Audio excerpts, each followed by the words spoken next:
Hi friends, നമ്മളിവിടെ ഉണ്ടാക്കാൻ പോകുന്നത് ചിക്കൻ മന്തിയാണ്. അതിലേക്ക് ആവശ്യമായ സാധനങ്ങൾ: മാഗി ക്യൂബ്, കുരുമുളക്, ഇഞ്ചി, വെളുത്തുള്ളി, പച്ചമുളക് ചതച്ചത്, മല്ലിച്ചപ്പ്. അത് നമുക്കൊരു ചിക്കൻ ഒരു പാത്രത്തിലേക്ക് ഇട്ടതിന് ശേഷം അതിലേക്ക് മല്ലിച്ചപ്പ് ചേർക്കുക, ഇഞ്ചി, വെളുത്തുള്ളി, പച്ചമുളക് പേസ്റ്റ് ചേർക്കുക, മാഗി ക്യൂബ് അതൊന്ന് ചേർക്കുക, കുരുമുളകും ചേർക്കുക. അതിനുശേഷം കുരുമുളകും പൊടി നമുക്കതിലേക്ക് ചേർത്ത് കൊടുക്കാം. 2 സ്പൂണാണ് ഞാനിവിടെ ചേർത്ത് കൊടുക്കുന്നത്. പിന്നീട് നമുക്കതിലേക്ക് ആവശ്യമായ നല്ല ജീരകത്തിൻ്റെ പൊടിയും ചേർത്ത് കൊടുക്കാം. അത് 2 സ്പൂണാണ് ചേർത്ത് കൊടുക്കുന്നത്. നമുക്ക് നല്ലോണം ഇളക്കി യോജിപ്പിച്ച് കൊടുക്കാം. ഈ മാഗി ക്യൂബ് ഇതിലേക്ക് ഇട്ടത് കൊണ്ട് തന്നെ നമുക്ക് ഉപ്പ് അതിലെല്ലാം ഉപ്പുണ്ടാകും. അതുകൊണ്ട് പിന്നീട് ആ ഉപ്പ് നോക്കിയിട്ട് അതിന് ശേഷമേ നമുക്ക് പിന്നീട് ഉപ്പ് ചേർത്ത് കൊടുക്കാൻ പാടുള്ളൂ. ഞാൻ അതിലേക്ക് കുറച്ച് ഉപ്പും കൂടി ചേർത്ത് കൊടുക്കുന്നുണ്ട്. ഇതിലേക്ക് ആവശ്യമായ കുറച്ച് ചുവപ്പ് കളറ് ഇട്ട് നമുക്ക് നല്ല ഇളക്കി കൊടുക്കാം. നല്ലവണ്ണം ഇളക്കി യോജിപ്പിച്ച് കൊടുക്കണം. മറ്റേ മസാല കൈമ പിടിക്കാൻ വണ്ണം നല്ല ഇളക്കി കൊടുക്കണം, മിക്സാക്കി കൊടുക്കണം. നിങ്ങളിത് ആരെങ്കിലും കാണാത്തവരുണ്ടെങ്കിൽ അത് സബ്സ്ക്രൈബ് ചെയ്ത് ലൈക്കും ചെയ്ത് ഷെയറും ചെയ്യണം, കമൻറ്റും ചെയ്യണം. നമുക്ക് ഇതിലോട്ട് ആവശ്യമായ സൺഫ്ലവർ ഓയിൽ ഒഴിച്ച് നല്ലവണ്ണം മിക്സാക്കി കൊടുക്കാം. ശേഷം ഇത് നമുക്ക് അടുപ്പത്തിൽ വെച്ചൊന്ന് വേവിച്ചെടുക്കാം.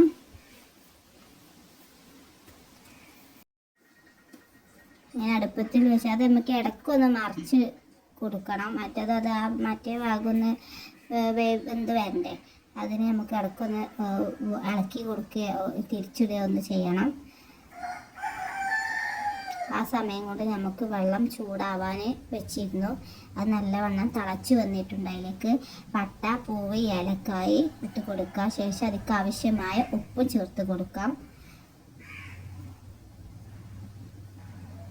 അരി ആദ്യം തന്നെ കുതിർത്താൻ വെച്ചിരുന്നു. അത് നമുക്ക് ഊറ്റിക്കാണ്ട് അത് വേവിക്കാൻ വെക്കാം.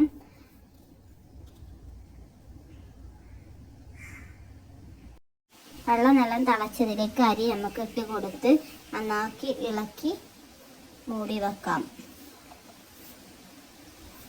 അരി നന്നായി തിളച്ച് വന്നിട്ടുണ്ട്. അത് നമുക്ക് ഒന്ന് ഇളക്കി നോക്കാം.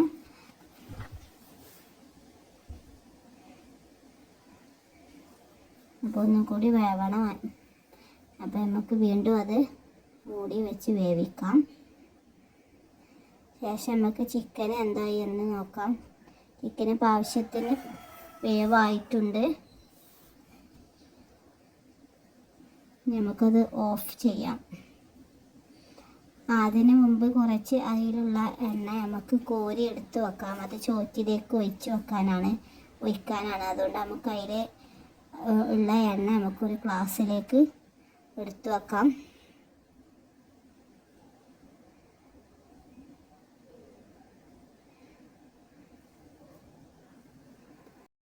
അതിലുള്ള എണ്ണ ഞാൻ ഒരു ഗ്ലാസ്സിലോട്ട് മാറ്റി വെച്ചിട്ടുണ്ട്. അത് നമുക്ക് ചോറിൻ്റെ മുകളിൽ പാരാനാണ്. നമുക്ക് ചോറ് വെന്തണോക്കാം. ചോറ് ആവശ്യത്തിന് വേവായിട്ടുണ്ട്. ഇനി നമുക്കത് ഊറ്റാം.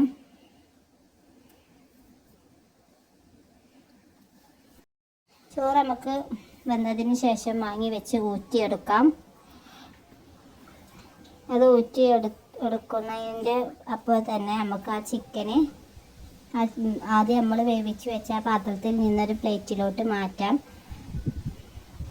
ആ പാത്രത്തിൽ തന്നെയാണ് നമ്മൾ ദമ്മിടുന്നത്. അതിലേക്ക് ആവശ്യമായ കുറച്ച് സൺഫ്ലവർ ഓയിൽ അടിയിൽ ഒഴിച്ച് കൊടുക്കുക. എന്നിട്ട് അതിൻ്റെ മേലെ നമുക്ക് ചോറിട്ട് കൊടുക്കാം.